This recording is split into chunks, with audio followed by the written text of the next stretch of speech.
আসসালামু আলাইকুম এভরিওয়ান। আজকে তৈরি করে দেখাচ্ছি খুবই মজাদার এবং সহজ একটি বিফ তেহারি রেসিপি। চলুন তাহলে শুরু করা যাক। প্রথমেই আমি একটি প্যানে কিছুটা পরিমাণ তেল দিয়ে এতে আলু ভেজে নেব। আলুগুলো কাঁচাও ব্যবহার করা যায়, তবে আমার কাছে মনে হয় আলুগুলো ভেজে নিলে এর স্বাদ বেড়ে যায়, তাই আমি এখানে আলুগুলো ভেজেই ব্যবহার করব। আলুগুলো যখন ভাজতে ভাজতে 80% মতো সিদ্ধ হয়ে যাবে, তখন আমি এটাকে একটি প্লেটে তুলে নিচ্ছি।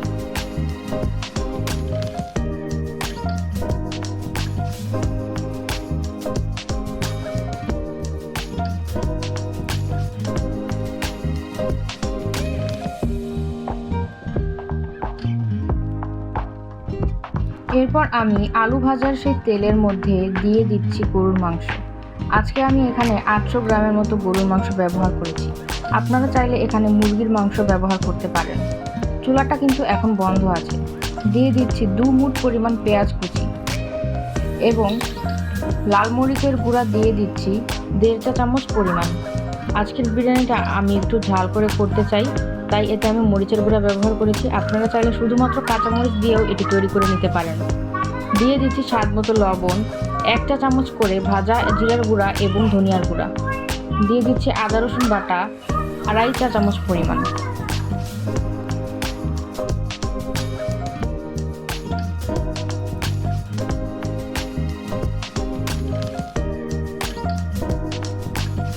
এরপর দিয়ে দিচ্ছি খুব সামান্য পরিমাণ সয়াবিন তেল, যেহেতু আগে থেকে ভেজে রাখা সেই আলুর তেলগুলো রয়েছে, এবং রাঁধুনি রেডিমিক্স বিরিয়ানির মশলা।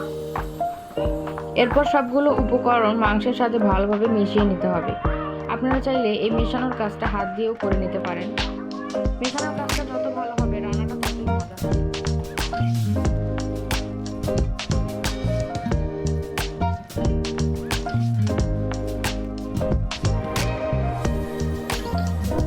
মাংসটা মাখানো হয়ে গেলে পরিমাণ মতো পানি দিয়ে আমি এটাকে রান্না করতে বসিয়ে দিচ্ছি।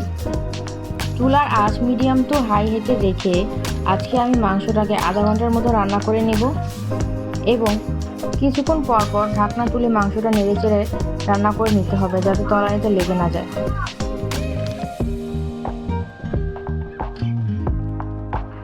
দেখতেই পাচ্ছেন মাংস থেকে ঝোল শুকিয়ে গেছে। মাংস রান্নাটা অলমোস্ট শেষ। এখন আমি অন্য প্রসেসে চলে যাচ্ছি।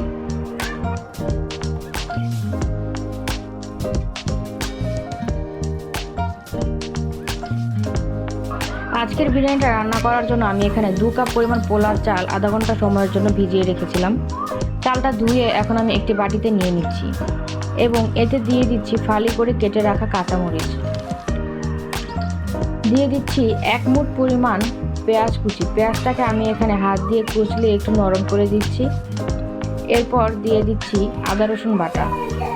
আমি এখানে 1.5 চামচ পরিমাণ আদা রসুন বাটা ব্যবহার করেছি।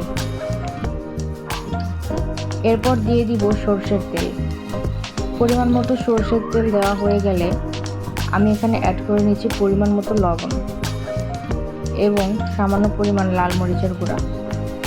যেহেতু আজকের বিরিয়ানিটা একটু ঝাল করে করা হবে, সবগুলো উপকরণ এবার চালের সাথে ভালোভাবে মিশিয়ে নিতে হবে, আর এই কাজটা আমি হাত দিয়েই করে নিচ্ছি। সবগুলো উপকরণ ভালোভাবে মিশানো হয়ে গেলে এরপর চালের সাথে মাংসটা অ্যাড করার পালা। মাংসের মধ্যে আমি চালটা দিয়ে দিচ্ছি।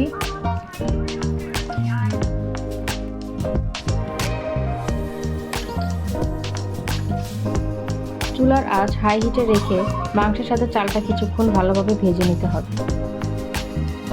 মাংসের সাথে চালটা ভালোভাবে ভেজে নেওয়া হয়ে গেলে এখানে আমি অ্যাড করে দিচ্ছি গরম পানি। আজকে আমি 2 কাপ পরিমাণ চালের জন্য 4.25 কাপ পরিমাণ পানি ব্যবহার করব। এতে করে বিরিয়ানিটা একদম ঝরঝরে এবং পারফেক্ট হবে।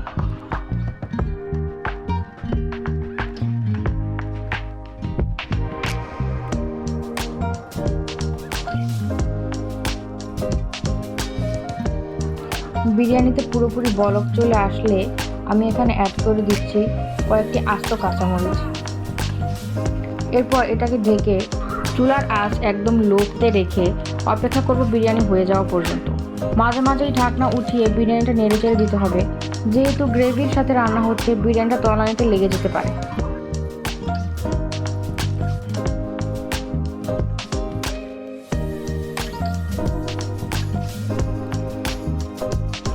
এরপর অ্যাড করে দিচ্ছি আগে থেকে ভেজে রাখা সেই আলুগুলো মিশিয়ে বিরিয়ানিটা একদম লো হিটে রেখে দমে বসিয়ে দিতে হবে।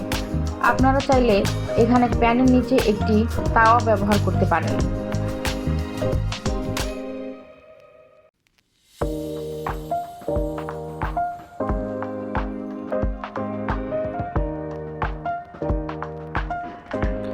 দেখতেই পাচ্ছেন আমার বিরিয়ানি রান্নাটা একদম হয়ে গিয়েছে। এটা কতটা লোভনীয় এবং ঝরঝরে হয়েছে দেখেই বোঝা যাচ্ছে। আপনারা চাইলে রেসিপিটি বাসায় ট্রাই করে দেখতে পারেন। কেমন হয়েছে অবশ্যই কমেন্ট করে জানাতে ভুলবেন না।